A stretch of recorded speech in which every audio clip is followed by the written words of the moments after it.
নমস্কার বন্ধুরা, সুরভির জগৎ ইউটিউব চ্যানেলের নতুন একটি ভিডিওতে সকলকে স্বাগতম।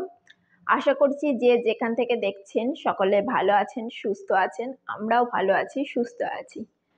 আজকে আমি নিয়ে এসেছি আপনাদের সামনে একটি রিকোয়েস্টেড ভিডিও।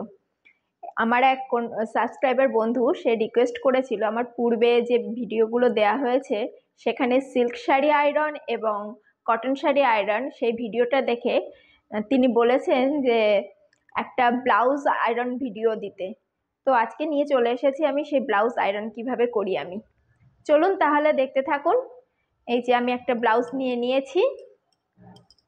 এই ব্লাউজটা বাড়িতেই ওয়াশ করেছি। এবার এটাকে আয়রন করে দেখাবো কিভাবে আয়রন করি। এটাকে সিল্ক মুডে করে নিয়েছি। আমার এইটা যেহেতু অটোমেটিক আয়রন, সিল্ক মুডে করে নিয়েছি। এটা হিট হয়ে গেছে।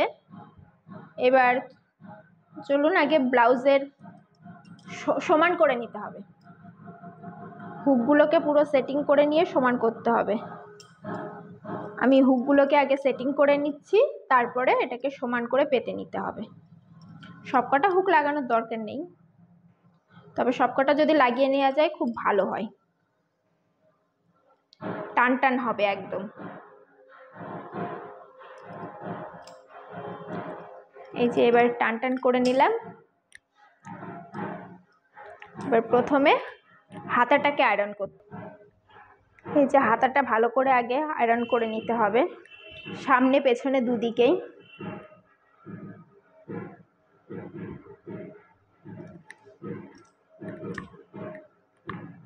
কাচার পরে একটা কুঁচকে যাওয়ার প্রবণতা থাকে সমস্ত ফ্যাব্রিকেই, কিন্তু আয়রন করলে সেটা বেশ গ্লেজিও হয় আর টান টানও থাকে। এটা আমার একটা নন প্যাডেড ব্লাউজ। আমি এরপরে একটা দেখাবো কিভাবে একটা প্যাডেড ব্লাউজকে আয়রন করে। এই যে হাতাটা আমরা করে নিচ্ছি, সামনে পেছনে সমান করে। হাতাটা হয়ে যাওয়ার পরে ব্লাউজটাকে পেছন সাইডটা করে নিতে হবে। যেহেতু হুকগুলো সব লাগানো হয়ে গেছে তার জন্য অনেকটা সুবিধা।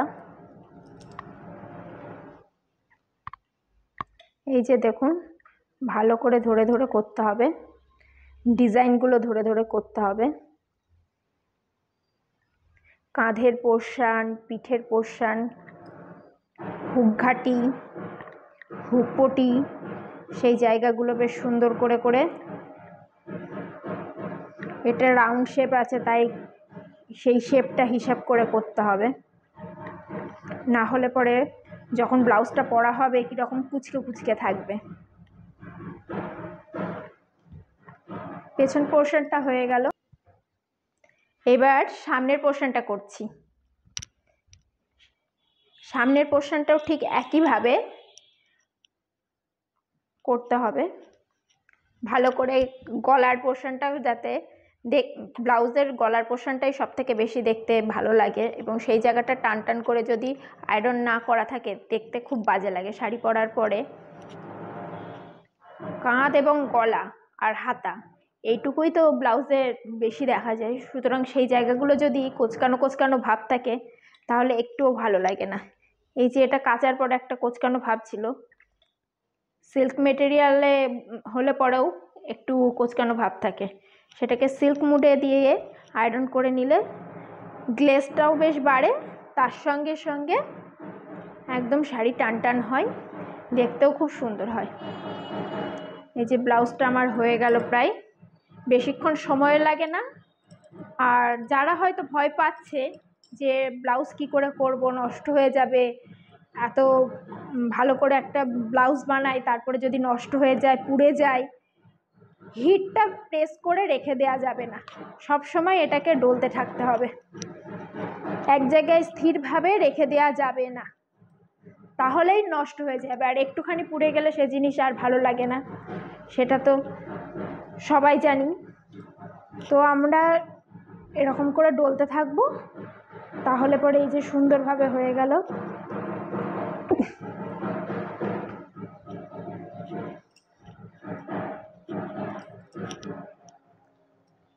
ফোল্ড করে নিয়ে এপাশ ওপাশ ভালো করে এরকম করে ডলে নিলে পরে বেশ ঠিকঠাকভাবে হয়ে যায়।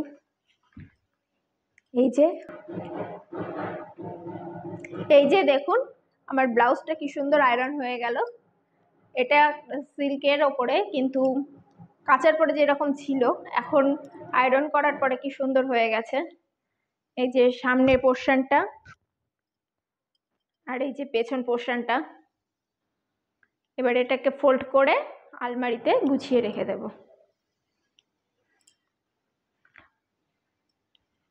তাহলে আমার আজকের এই ভিডিওটি আপনাদের কেমন লাগলো অবশ্যই জানাবেন কমেন্টে।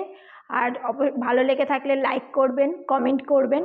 নতুন কোনো ভিডিও যদি দেখতে চান তাহলে কমেন্ট করে অবশ্যই জানাবেন। ধন্যবাদ।